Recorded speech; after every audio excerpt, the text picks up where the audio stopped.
Éternel notre Seigneur et notre Dieu, nous voici tes enfants prosternés à tes pieds en ce soir. Nous te remercions pour ce privilège béni d'être agenouillés à tes pieds. Nous te remercions pour ce privilège que tu nous as permis de passer une bonne journée. Tu nous as conduits, tu nous as dirigés dans ton saint temps pour écouter ta parole de vérité qui sera prêchée par ton serviteur.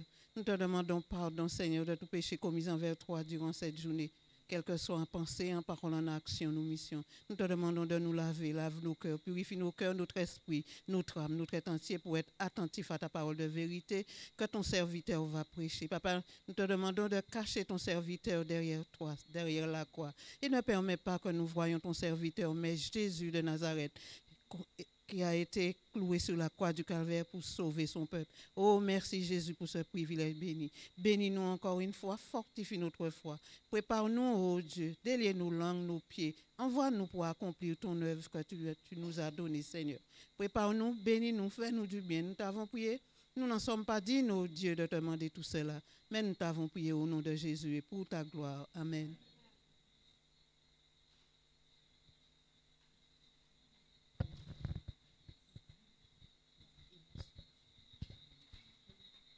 Je vous invite donc à prêter une oreille attentive à notre intervenant de ce soir qui vraiment est inspiré de Dieu.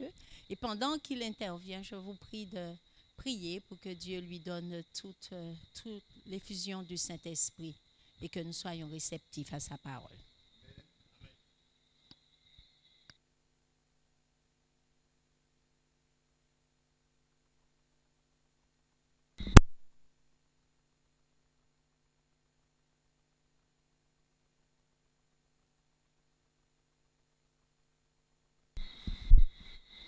Simone vous a déjà souhaité la bienvenue, je peux recommencer, ça fera trop. Je pense que nous avons passé une bonne journée sous le regard de Dieu et par sa grâce, nous sommes ici dans sa maison pour recevoir de lui encore de multiples bénédictions.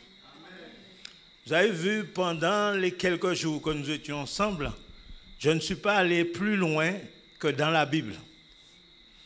Ça voudrait dire que nous avons fait que rafraîchir nos mémoires. Ah, mon Dieu, c'est pas vrai.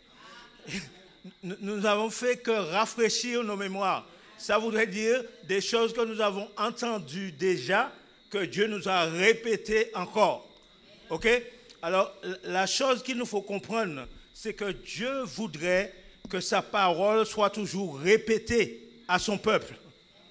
Et ce n'est pas pour rien, non? Il veut que sa parole soit répétée pour que sa parole puisse être insérée dans le cœur de son peuple. Amen. Et nous nous rendons compte que plus Dieu nous parle, plus nous apprenons à connaître Dieu. Amen. Et plus nous laissons l'Esprit de Dieu pénétrer dans nos cœurs et nous donner l'envie d'avancer avec Dieu malgré les difficultés. Nous savons que nous sommes dans un monde de tourbillon. Il y a tellement de problèmes sur notre terre que nous avons déjà envie de monter.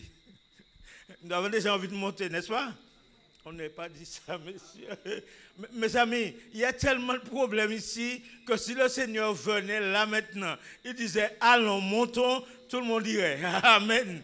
Parce qu'il est temps pour nous de sortir de ces difficultés.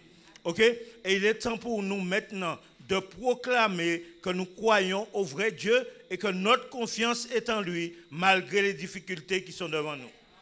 Mes amis, nous allons juste nous aller dans le livre de Daniel, au chapitre 3.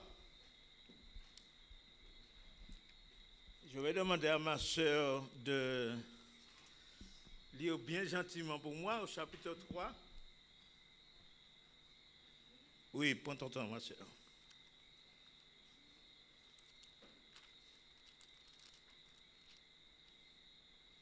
Et nous allons lire déjà le verset 1er.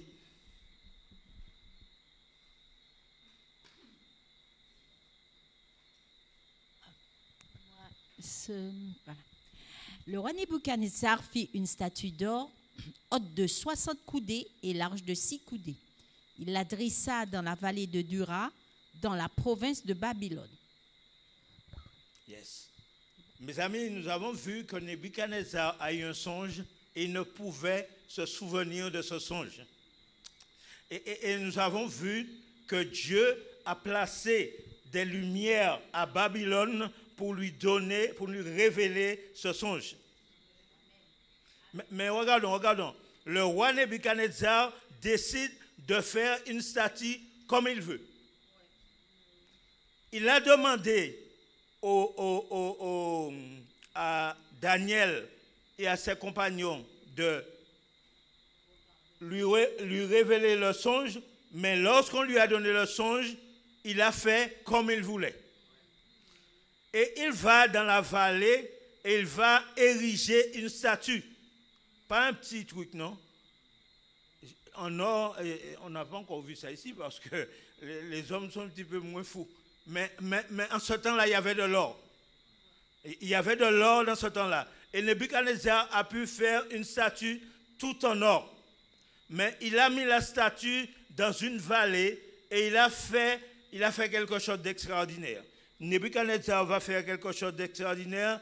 Il va faire quelque chose au verset 10. Non, si, je me trompe. Au verset 3, s'il te plaît. Si on veut ouvrir pour moi. Le verset 3. Alors les satrapes, les intendants et les gouverneurs, les grands juges, les trésoriers, les jurisconsultes, les juges et tous les magistrats des provinces s'assemblèrent pour la dédicace de la statue qu'avait élevée le roi Nebuchadnezzar. Yes. Ils se placèrent devant la statue qu'avait élevée Nebuchadnezzar. Mes amis, le roi fait une statue, mais on aurait dit que le roi cherche à avoir une adoration. Amen. Le roi fait la statue, mais la statue, c'est un semblant. OK? Le roi voudrait que tout le monde puisse l'adorer, lui, en tant qu'être humain, mais en tant que Dieu du peuple aussi.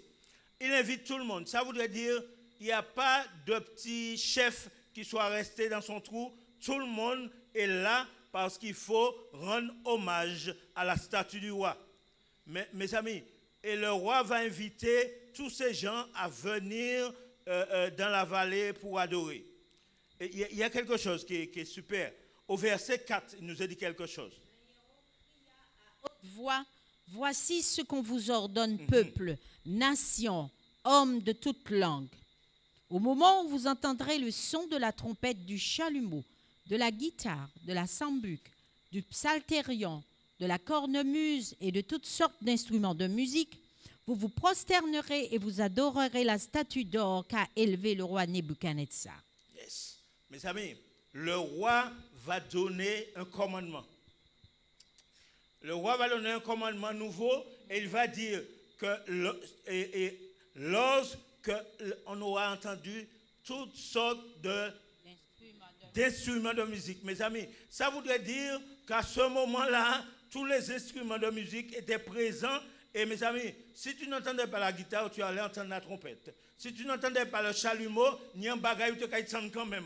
On ne peut pas dire qu'on ne peut pas attendre parce qu'on mettait tout instrument là pour permettre, même en sous-temps. Et mes amis, le roi va donner cet ordre-là. Et il va dire, quand vous allez entendre le son de la musique, qu'est-ce que vous devez faire? Vous devez adorer la statue, mes amis. Mes amis, le roi va donner un ordre. Et cet ordre-là n'est pas un ordre qu'on peut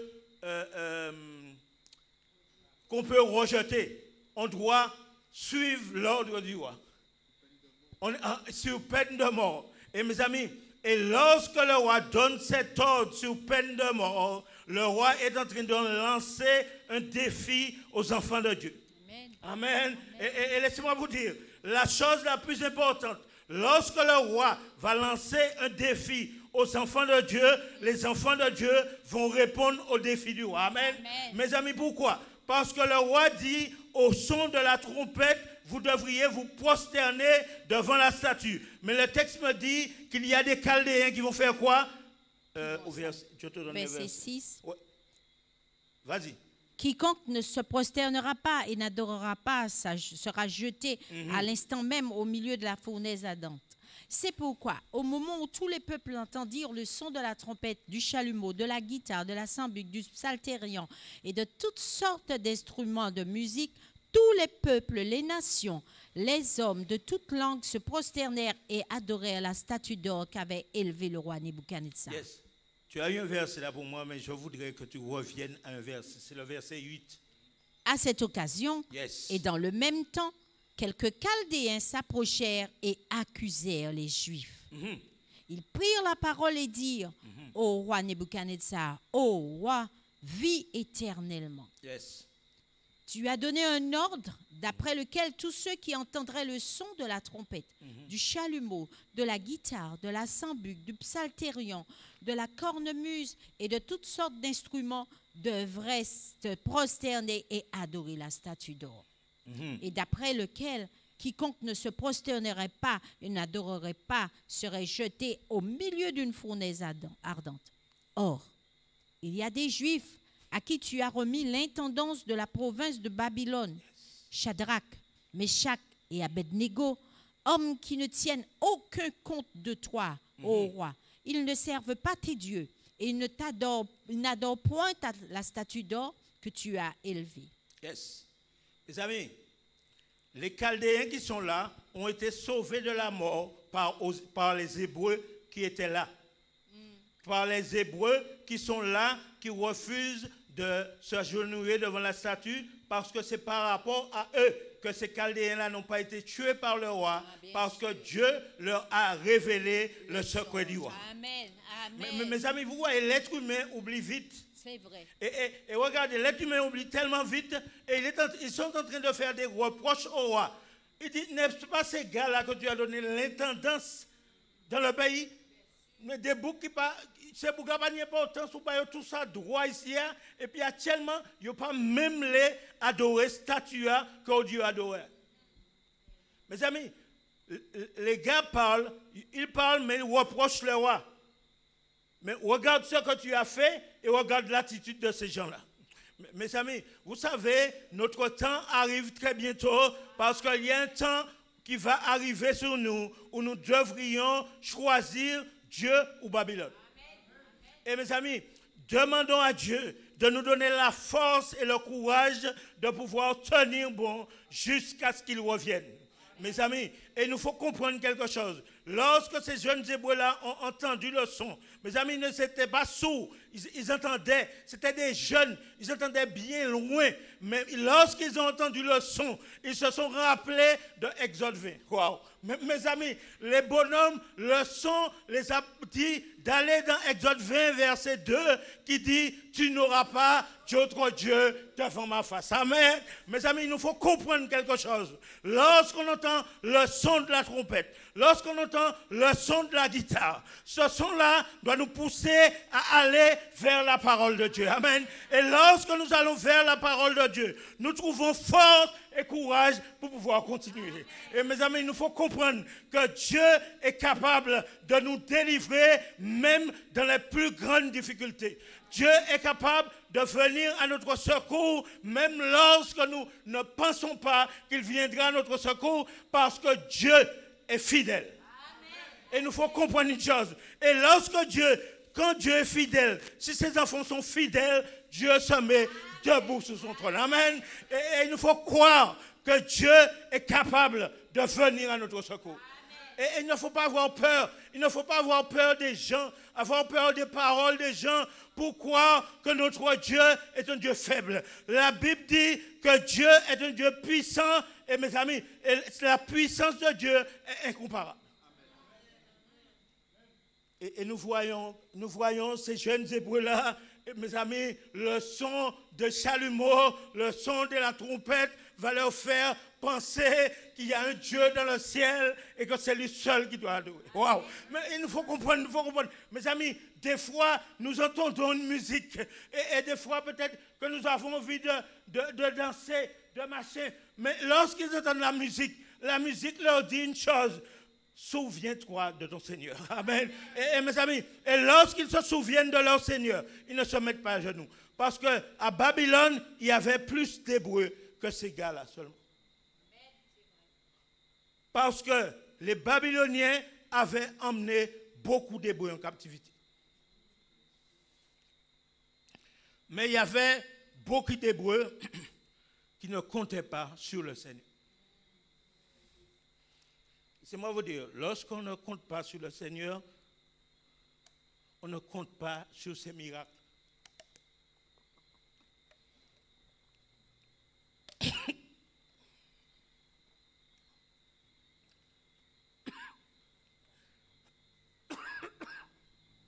Excusez-moi.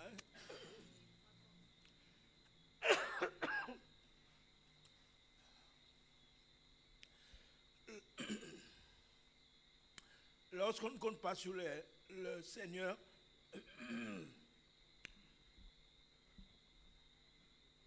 j'ai bu l'eau un petit peu trop vite.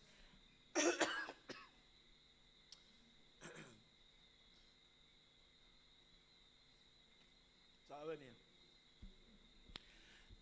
Alors, il faut se rendre compte que les Hébreux qui étaient là, ces jeunes-là qui ne se sont pas mis à genoux, ils comptaient sur l'Éternel. Et mes amis, et comme ils comptaient sur l'Éternel, ils ont fait confiance à l'Éternel malgré qu'ils étaient devant un défi de mort. Et mes amis, vous savez, lorsque l'homme entend parler de la mort, il devient droit. Parce que aucun d'entre nous n'aime pas ce nom, mort. Oh, papa. On aurait dit, dès qu'on parle de mort, on aurait dit qu'on a des frissons. Mes amis, mais il faut savoir que Jésus-Christ nous a dit, la mort est un gain pour nous. Mes amis, on se demande, qu'est-ce que Dieu est en train de raconter? Jésus-Christ est ma vie, la mort m'est un gain. Ça voudrait dire que lorsque je meurs, et si Jésus-Christ est ma vie, je ne meurs pas. Il nous faut comprendre une chose. Et des fois, nous restons sur le mot mort. Mais le texte me dit, Jésus-Christ est ma vie, mais la mort m'est un gain. Ça voudrait dire que si je suis mort charnellement, en Jésus, je vis de manière spirituelle. Mes amis, il nous faut comprendre que le Dieu que nous servons est pour que nous soyons des êtres vivants spirituellement en lui. Et mes amis, nous nous rendons compte que nos jeunes frères sont devant un problème dangereux. Et mes amis, au verset 13, 14, 15 et 17, le roi va s'énerver. Alors Nebuchadnezzar, irrité et furieux, donna l'ordre qu'on amena Shadrach, Meshach et Abednego. Et ces hommes furent amenés devant le roi. Nebuchadnezzar prit la parole et leur dit, est-ce de propos délibérés, Shadrach, Meshach et Abednego, que vous ne servez pas mes dieux et que vous n'adorez pas la statue d'or que j'ai élevée? Maintenant, tenez-vous prêts. Et au moment où vous entendrez le son de la trompette, du chalumeau, de la guitare, de la sambuc, du psalterion, de la cornemuse et de toutes sortes d'instruments, vous vous prosternerez et vous adorerez la statue que j'ai faite. Si vous ne l'adorez pas, vous serez jetés à l'instant même au milieu d'une fournaise ardente. Et quel Dieu qui vous délivrera de ma main? Mes amis, vous savez, Dieu, il ne faut pas tenter Dieu. Mes amis, le roi est en train de dire quel Dieu va vous retirer de ma main. Le roi ne sait même pas ce qu'il raconte. Parce que le roi est en train de parler de son maître à lui-même. Mes amis, il ne faut pas oublier que c'est Dieu qui a permis à Nebuchadnezzar d'attaquer Jérusalem et de prendre ses enfants pour les emmener en esclavage. Mais Nebuchadnezzar se sent maintenant Dieu. Il demande aux Hébreux, je me demande quel Dieu vous sortira de mes mains. Mes amis, laissez-moi vous dire quelque chose. Le Dieu que nous servons, il faut faire attention quand on parle de Dieu. Parce que lorsqu'on parle de Dieu, mes amis, lorsqu'on parle de Dieu, l'Éternel reste assis. Mais à un moment donné, l'Éternel ne peut plus rester assis parce que le cri de ses enfants monte à lui. Et laissez-moi vous dire, lorsque le malheureux crie, le texte nous dit, l'Éternel entend sa voix. Laissez-moi vous dire, lorsque le malheureux pleure, l'Éternel entend ses pleurs. Le texte biblique, David me dit que l'Éternel connaît chaque graine de larmes qui sort de nos yeux. Aïe! Laissez-moi vous dire, ça voudrait dire que quel que soit dans la difficulté que vous n'êtes pas seul. Mes amis, quel que soit le problème que vous avez avec un enfant, avec une famille à côté, quel que soit le problème, mes amis, la seule chose qu'il nous faut faire, c'est rester fidèle à Dieu. Parce que vous savez quoi? Lorsque vous laissez le problème vous pénétrer, lorsque vous laissez le problème entrer dans vos vies, mes amis, vous pouvez devenir fou. Mais mes amis, Dieu ne contrôle pas les fous. Vous savez une chose? Satan aime les fous. Vous savez pourquoi il aime les fous? Parce qu'ils peuvent leur faire ce qu'il veut. Mais Dieu voudrait que nous soyons des esprits saints dans un corps saint. Wow. Mes amis, vous savez pourquoi? Parce que lorsque l'Esprit Saint est dans un corps saint, ça dirait que c'est l'Éternel qui dirige ce corps. Et mes amis, et vous ne faites pas ce que vous voulez, mais vous faites ce que l'Esprit de Dieu vous dit de faire. Et nous nous rendons compte que le roi va envoyer une petite blague pour Dieu. Mes amis, il y a des fois, il y a des rois, des hommes, des êtres humains qui ne savent, quand ils parlent de Dieu, ils ne savent même pas ce qu'ils parlent. Et mes amis,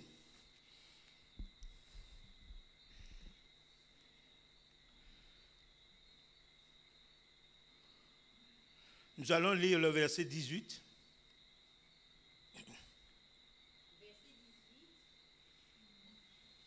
Verset 18. Sinon, sache au roi que nous ne servirons pas tes dieux. Alors, c'est Shadrach, verset 16. Ouais. Shadrach, Meshach et Abednego répliquèrent au roi Nebuchadnezzar. Nous n'avons pas besoin de te répondre là-dessus. Yes. Voici notre Dieu que nous servons peut nous délivrer de la fournaise ardente. Et il nous délivrera de ta main, ô roi. Sinon, sache, ô roi, que nous ne servirons pas tes dieux et que nous n'adorons pas la statue que tu as élevée. Amen. Mes amis, les jeunes Hébreux sont là. Ils sont devant le roi. Et le roi est en train de leur dire qu'ils auront des problèmes. Mais les jeunes Hébreux sont tellement confiants en leur Dieu. Amen. Mes amis, les jeunes Hébreux savent que leur Dieu est capable de les délivrer. Mais il y a une chose qui est dangereuse. Les jeunes Hébreux disent que même si il ne nous délivre pas, wow, ça voudrait dire, même si Dieu a décidé autrement, nous lui faisons confiance quand même. Ça voudrait dire que même si on te dit qu'il faut fermer l'église, oui, on va fermer l'église, mais il y a une église qu'on ne peut pas fermer parce que Dieu a créé une grande église à l'extérieur où nous pourrons adorer Dieu en esprit et en vérité. Même si vous voulez qu'on ferme l'église, oui, on va la fermer, mais ne nous demandons pas d'adorer un Dieu que nous ne connaissons pas. Et regardez, les jeunes Hébreux, ils disent ça. Ils disent c'est pas la peine de blaguer parce que nous sommes convaincus que nous avons affaire à un Dieu fidèle. Et il faut comprendre. Et lorsqu'on entend la parole de ces jeunes Hébreux, mes amis, il faudrait que nous puissions demander à Dieu de permettre que nous aurons la foi de ces jeunes Hébreux. Et je voudrais lire une chose, un texte, dans 1 Jean 5. Je vais te donner les versets. 1 Jean 5, à partir du verset 3. Alors, car l'amour de Dieu consiste à garder ses commandements, et ses commandements ne sont pas pénibles. Yes. Continue, s'il te plaît. Parce que tout ce qui est né de Dieu triomphe du monde. Et la victoire qui triomphe du monde, c'est notre foi. Yes. Mes amis, il y a une chose. Mes amis, lorsque nous gardons les commandements de Dieu, nous devenons plus forts. Laissez-moi vous dire, vous savez pourquoi? Parce que lorsque nous gardons les commandements de Dieu, ça voudrait dire que nous sommes fidèles à Dieu. Mes amis, et lorsque nous gardons les commandements de Dieu, ces commandements ne sont pas pénibles pour nous. Parce que ça devient un mode de vie pour nous. Et mes amis, et lorsque ce commandement devient un mode de vie pour nous, mes amis, nous ne triomphons pas du monde, non? Mais les commandements qui sont en nous triomphent du monde. Et il dit, le verset continue en disant, dis-moi. Parce que tout ce qui est né de Dieu triomphe du monde. Yes. Et la victoire qui triomphe du monde, c'est notre foi. Merci. Mes amis, tout ce qui est né de Dieu triomphe du monde. Oh, ça voudrait dire que dans cette salle-là, il n'y a pas quelqu'un qui est perdant. Parce que nous sommes tous en Jésus. Oh, et comme nous sommes en Jésus, nous triomphons du monde. Mais mes amis, le truc le plus dangereux, le texte dit, mais là, le truc qui triomphe du monde, c'est quoi? C'est notre foi. Mes amis, Jésus dit aux disciples, je vous enverrai un consolateur. Et lorsque je vais vous envoyer ce consolateur, le consolateur prendra tout ce qui est en moi et vous le dira. Wow. Ça voudrait dire que ce que vous dira le consolateur, vous l'avez entendu de moi parce que vous avez lu ma parole. Et mes amis, et ça là vous rend des hommes plus que vainqueurs par celui qui vous fortifie, qui est Jésus-Christ notre roi. Et nous faut comprendre une chose. Lorsque nous servons Dieu, lorsque nous dédions notre vie à Dieu, mes amis, nous pouvons avoir des lacunes, nous pouvons avoir des problèmes, nous pouvons glisser. Mais laissez-moi vous dire quelque chose. Nous pouvons glisser, mais nous pouvons nous relever parce que notre Dieu, c'est un Dieu qui relève. Amen. Notre Dieu, c'est un Dieu qui justifie. Notre Dieu, c'est un Dieu qui encourage ses enfants. Et laissez-moi vous dire quelque chose. Même si nous tombons dans des problèmes, mais l'Éternel nous dit, ne payez pas peur, prenez courage, car j'ai vaincu le monde. Mes amis, et nous savons que Jésus a vaincu le monde. Sur la croix du Calvaire, lorsqu'il est arrivé pour payer le prix pour l'humanité, mes amis, Jésus tremblait dans son corps. Et lorsque Jésus est venu pour payer le prix pour l'humanité, et lorsqu'il allait à Gethsémani, mes amis, des goulements de sang sont sortis sur lui parce qu'il était vraiment oppressé par le poids de nos péchés qui étaient sur lui. Mes amis, ce n'est pas le poids du péché de Audrey seulement. C'était le poids du péché de l'humanité.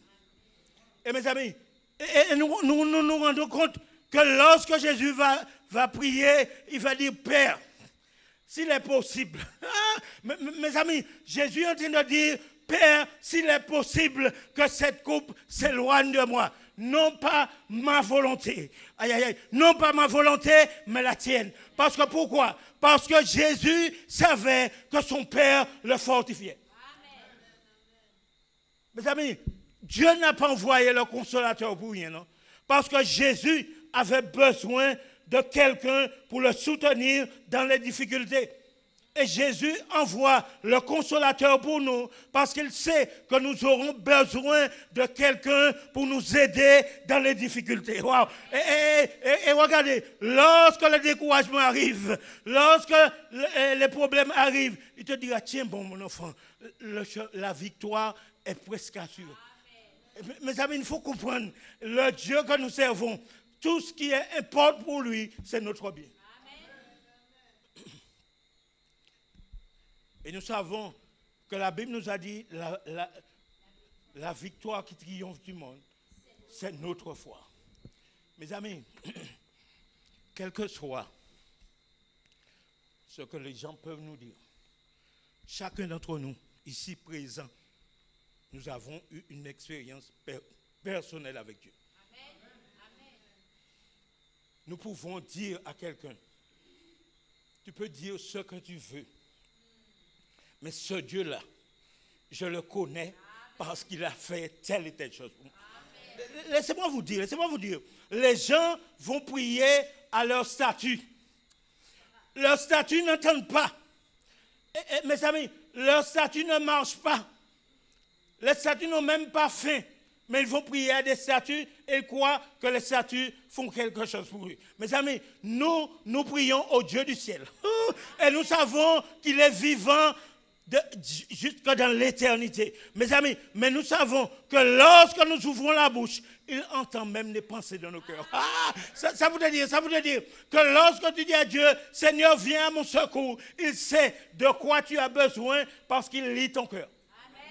Et il vient à ton secours. Ça voudrait dire que les statues vont essayer de jouer au dé pour savoir quel problème tu as. Mais Dieu ne peut pas jouer au dé parce que Dieu, c'est ton maître et ton créateur. Amen. Nous continuons notre petite descente. Alors, nous lisons le verset 19 et 20. De Daniel? De Daniel, s'il te plaît. Ça arrive.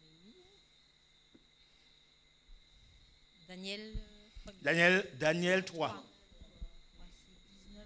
19 à 20. Daniel 3, verset 19 à 20. Le roi s'entretint avec... Daniel 3. 3, 19 à 20. Pardon, je me suis trompée. Il n'y a pas de souci, ma soeur. Sur quoi Nebuchadnezzar fut rempli de fureur. Et il changea de visage en tournant ses regards contre Shadrach, Meshach et Abednego. Yes. Il reprit la parole et ordonna de chauffer la fournaise 7 fois plus qu'il ne convenait de la chauffer. Puis il commanda à quelques-uns des plus vigoureux soldats de son armée de lier Shadrach, Meshach et Abednego et de les jeter dans la fournaise ardente. Yes. Mes amis, le texte nous dit que Nebuchadnezzar est content. Mes amis, lorsqu'on change de visage, c'est qu'on est en colère. Et mes amis, Nebuchadnezzar est en colère pour 2 choses. Parce que les Chaldéens lui ont déjà fait le reproche que tu as mis ces bonhommes-là en train de gérer le pays. Hein? Et maintenant, ces hommes-là ne t'obéissent même pas. Ça veut dire ou pas ni poids. Vous savez, des fois, quand on parle en parabole aux gens, on leur dit pas les trucs franchement, mais la parabole qu'on leur dit les fait comprendre que c'est ça, est vraiment dur. Et ils disent à Nebuchadnezzar, tu les as mis ici en tant que dirigeants de notre ville, des petits esclaves, des petits bergers, mes amis. Et vous savez que les Hébreux étaient haïs de ces gens-là parce qu'ils avaient un autre mode de vie. Et mes amis, le roi va s'énerver parce qu'il va voir que les Hébreux ne l'écoutent pas. Mes amis, laissez-moi vous dire, vous avez leur en position de force. Et pour un petit bon mec devant, on peut faire toute force pour écraser. Mais là où un petit bon mec là devant et puis pas comme lui, ça va faire surprendre encore. Mes amis, Nebuchadnezzar s'énerve. Et il va donner un ordre, mes amis. Il va dire de chauffer la fournaise 7 fois plus. Mes amis, mais le texte me dit une chose dangereuse. Le texte me dit que lorsque les hommes forts que Nebuchadnezzar a choisis pour jeter Shadrach, Meshach et Abednego dans la fournaise, qu'est-ce qu'ils vont leur arriver? Mes amis, on aurait dit que la fournaise n'a pas été chauffée pour les Hébreux. Mes amis, laissez-moi vous dire, Dieu est en train de commencer à déjà donner à Nebuchadnezzar sa punition. Parce que les 3 jeunes Hébreux, ils ont été liés, ils ont été jetés dans la fournaise et ceux qui les jettent dans la fournaise meurent. Mes amis, quel Dieu! Laissez-moi vous dire, la chaleur, ils ne peuvent même pas supporter la chaleur de la fournaise qu'ils ont chauffée. Mais laissez-moi vous dire, les Hébreux vont être jetés dans la fournaise, mes amis. Et quand les Hébreux vont être jetés dans la fournaise, Nebuchadnezzar aura presque une crise cardiaque. Mes amis, notre Dieu, le Dieu que nous servons, il veut sauver tous les hommes. Et il donne à tous les hommes l'opportunité d'être sauvés. Nebuchadnezzar a trouvé que ces jeunes Hébreux-là, ils se sont laissés aller et il a décidé de chauffer une fournaise, mais la fournaise détruit déjà les gens de Nebuchadnezzar. Et nous nous rendons compte que les jeunes Hébreux vont être jetés dans la fournaise liée. Mais le texte me dit, le texte me dit qu'il y a une seule chose qui va brûler. Mes amis, qu'est-ce qui va brûler? Les liens. Les liens qui retiennent les Hébreux vont brûler. Parce que ces liens-là ne sont pas divins. Wow! Laissez-moi vous dire, mes amis, lorsque le diable vous attache, lorsque Jésus vient vous libérer, les chaînes sont obligées de tomber. Ah, mes amis, vous savez pourquoi? Parce que la présence de Dieu fait que les chaînes de l'ennemi tombent. Et regardez, lorsque les chaînes de l'ennemi tombent, mes amis, nous avons vu que les liens sont tombés, mais leurs cheveux ne sont pas brûlés, leurs poils ne sont pas brûlés. Waouh! Mes amis, écoutez-moi, le Dieu que vous servez et que je sers est un Dieu de miracles. Et mes amis, laissez-moi vous dire, ils ont mis les Hébreux dans une fournaise, mais on aurait dit que dans la fournaise, ils ont envoyé 3 personnes. Mais il y a quelque chose qui se passe. Mes amis, il y a une autre présence dans la fournaise. Parce que je vous ai dit que Jésus-Christ, lorsque ses enfants crient, il entend leurs cris et il vient à leur secours. Waouh! Mes amis, et lorsqu'ils ont envoyé les disciples, les Hébreux dans la fournaise, mes amis, une fournaise chauffée de 7 fois. Mes amis, regardez, maintenant ici, là, vous avez un petit soleil, 34, 35, votre clim est au moins 23 pour que vous puissiez avoir une fraîcheur. Laissez-moi vous dire, on a mis les jeunes Hébreux dans une fournaise qui est chauffée 7 fois. Mes amis, la fournaise est chauffée plus que fois d'habitude. Mais mes amis, il y a une chose de différent dans la fournaise. Il y a quelqu'un qui va se présenter dans la fournaise et qui aura une climatisation montée sur vous. Oh, mes amis, parce que des fois, les hommes croient que c'est eux qui ont inventé la clim. Mais c'est mon Dieu qui a inventé la clim. Mes amis, et regardez, lorsque nous voyons l'histoire de l'apôtre Pierre, mes amis, les gens ont des barrières électriques, ils font toute leur gamme. Mais la première barrière électrique a été faite pour délivrer l'apôtre Pierre de sa prison. Laissez-moi vous dire, votre Dieu est capable. Mais il y a une chose qu'il veut, c'est que vous puissiez avoir confiance en lui parce qu'il est capable de vous délivrer. Mais mon Dieu est capable de délivrer mon enfant de cette difficulté. Mon Dieu est capable de délivrer ma fille, mon fils de cette difficulté. Mais si je persévère dans la prière pour mon enfant. Amen. Laissez-moi vous dire. Je sais de quoi je parle.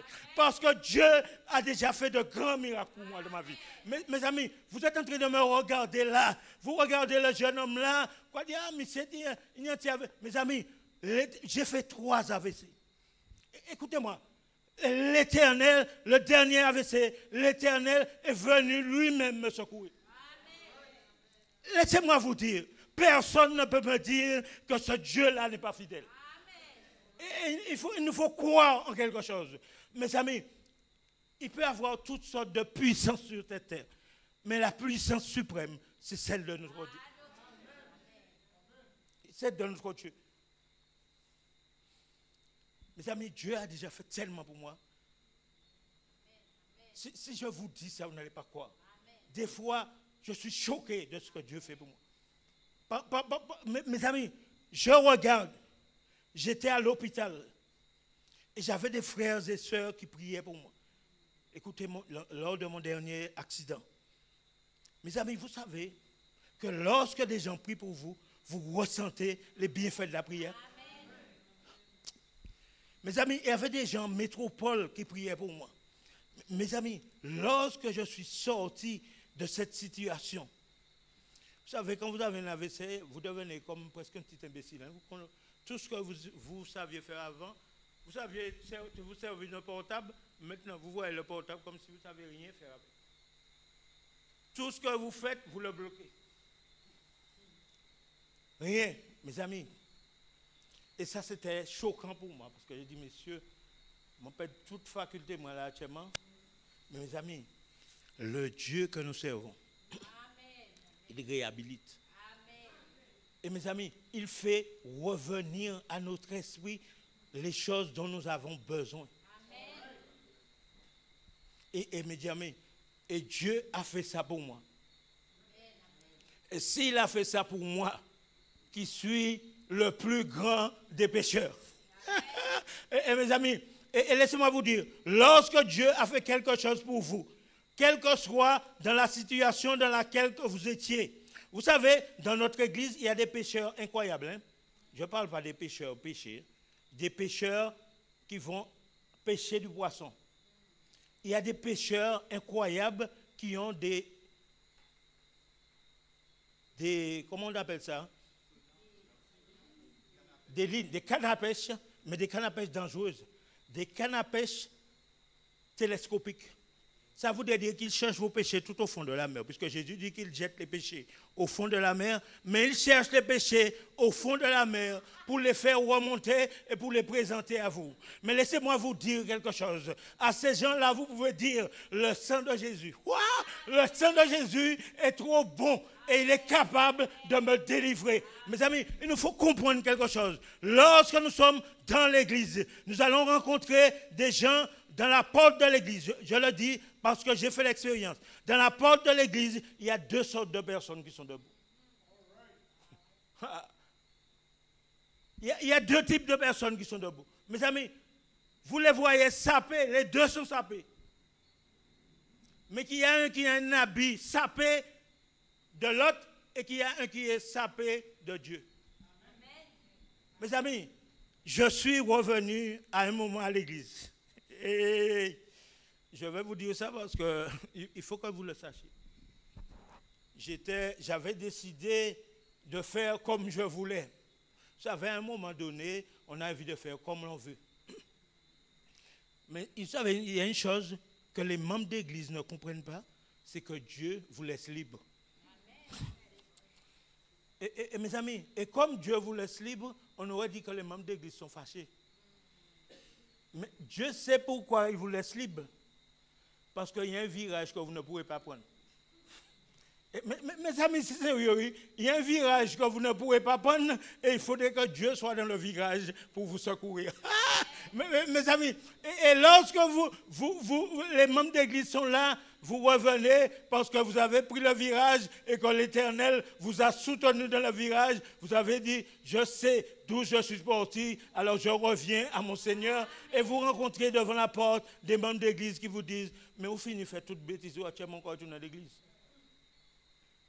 Mes amis, j'ai eu ça à l'entrée. Mes amis, mais Dieu a placé une sœur qui m'a dit, Rodrigue, n'écoute pas ça. Rentre dans la maison de ton père. Et laissez-moi vous dire, et jusqu'à maintenant, je suis rentré dans la maison de mon père. Et mon père me donne la force de témoigner pour lui. Et il nous faut comprendre ça. Dieu est d'accord. Dieu est d'accord. Dieu sait que nous allons glisser. Dieu sait que nous allons glisser parce que notre corps même est péché. Mais Jésus-Christ est venu, il a endossé la culpabilité du péché sur lui. Mais il sait que nous sommes dans un monde rempli de péché. Mes amis, nous allons glisser. Mais la chose qu'il ne faut pas oublier, c'est que lorsque tu glisses, tu as un avocat auprès du Père. Mes amis, et cet avocat-là ne perd jamais d'affaires. Et mes amis, et il nous faut comprendre que des fois, lorsque nos jeunes partent, la seule chose qu'il faut faire, c'est prier pour nos jeunes. Lorsque nos jeunes partent, parce que des fois, ils croient qu'ils partent, ils sont grands. Ils sont majeurs, ils peuvent se débrouiller. Ah, je fais mon... c'est moi qui touche mon argent maintenant, c'est moi qui paie mon loyer. Mais laissez-moi vous dire quelque chose. Ne manquez pas de prier pour eux. Mes amis, j'étais dans une église, ça va toujours me faire plaisir.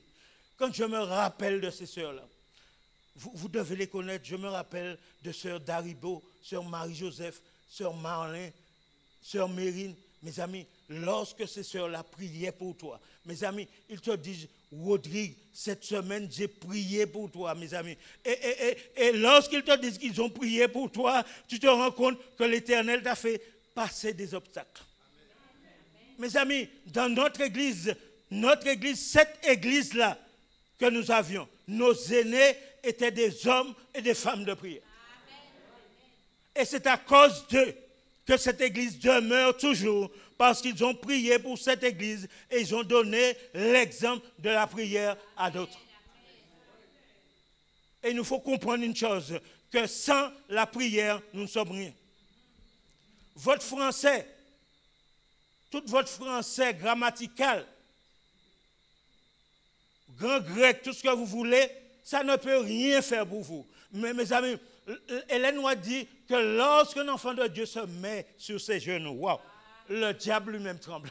Ça voulait dire que le diable ne sait même pas ce que vous allez dire, mais il sait que vous allez vous adresser à quelqu'un qui est plus puissant que lui. Et lorsque vous adressez à ce Dieu-là, et en supplication, l'Éternel entend vos supplications et l'Éternel répond à vos prières. Il nous faut comprendre ça, il nous faut croire en ça.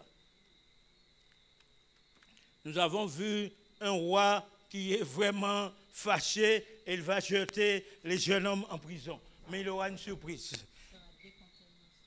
La surprise, dis-moi au verset 28. Verset 28. Oui. Nebuchadnezzar prit la parole et dit, béni soit le Dieu de Shadrach, Meshach et d'Abednego, lequel a envoyé son ange et délivré ses serviteurs qui ont eu confiance en lui et qui ont violé l'ordre du roi et livré leur corps plutôt que de servir et d'adorer aucun autre Dieu que leur Dieu. Mes amis, Nebuchadnezzar va prophétiser. Mais vous n'avez pas entendu ces paroles. Vous croyez que ces paroles-là, ce sont les paroles du roi qui sont là? Ça, ce n'est pas les paroles du roi. Ça, c'est les paroles que Dieu a mis dans la bouche du roi. Et mes amis, Dieu permet à Nebuchadnezzar de lui rendre gloire lui-même. Parce qu'au départ, le roi était fâché. Mes amis, vous avez vu, quand Jésus se présente dans la fournaise, le roi est effrayé. Mes amis, le bonhomme a tellement de puissance qu'il y a une personne de plus qui se présente dans la fournaise, il est effrayé. Et regardez combien de personnes qu'il a convoquées pour venir adorer sa statue. Mes amis, lorsque Dieu fait son apparition, l'ennemi même doit s'incliner et l'adorer. Il nous faut comprendre ça, mes amis. Mes amis, nous avons affaire à un Dieu qui est fidèle. Nous avons affaire à un Dieu qui n'a jamais perdu une bataille. Et mes amis, lorsque vous voyez le peuple de Dieu en combat et que vous voyez que la puissance est en train de diminuer, mes amis, n'ayez pas peur. L'Éternel a quelque chose en réserve pour son peuple. Mes amis, lorsque Moïse était sur la montagne, et Amalek et comment il s'appelle? Amalek et l'autre peuple là est en train de se battre. Et mes amis, la main de Moïse, le gars c'est un grand homme. Le gars est sur la montagne, les deux mains levées. À un moment donné, il y a une petite baisse de forme. Et on nous dit qu'Amalek prend le dessus. Mais le texte me dit qu'on a trouvé une technique pour que ses mains ne puissent plus se baisser. Waouh! Mes amis, et lorsqu'on trouve la technique pour que ses mains ne puissent plus se baisser, mes amis, le peuple d'Israël va remporter la victoire. Laissez-moi vous dire, mes amis, Dieu sait que nous sommes faibles. Mais il nous dit que si nous le permettons d'habiter en nous, nous serons forts. Amen. Et mes amis, et lorsque tu es fort, lorsque tu es faible, l'Esprit de Dieu vient te communiquer la force de Jésus. Waouh!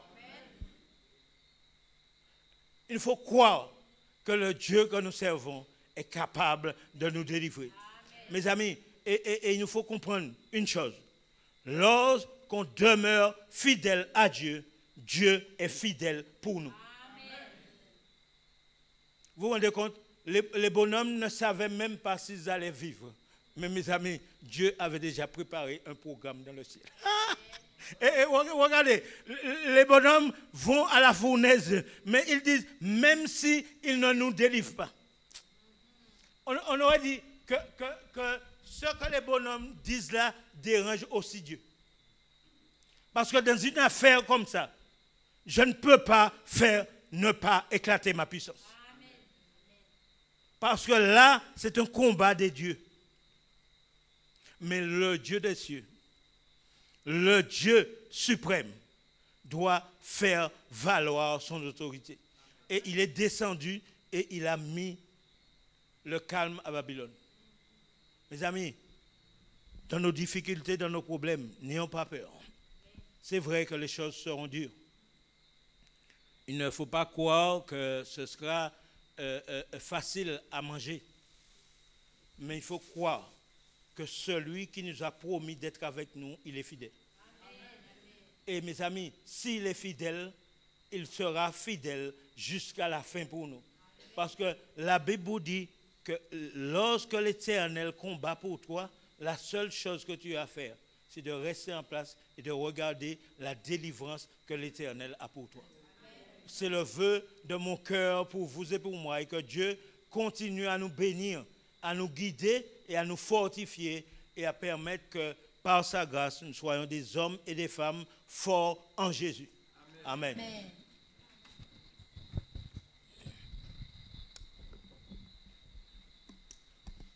Nous remercions Dieu, n'est-ce pas? Amen. Qui a envie de continuer ce programme? Ah, mais très bien, je vois presque toute l'Assemblée a envie de poursuivre ce programme. Je pense que nos frères et sœurs devraient tous en bénéficier. Et nous avons besoin de ça, n'est-ce pas, frères et sœurs?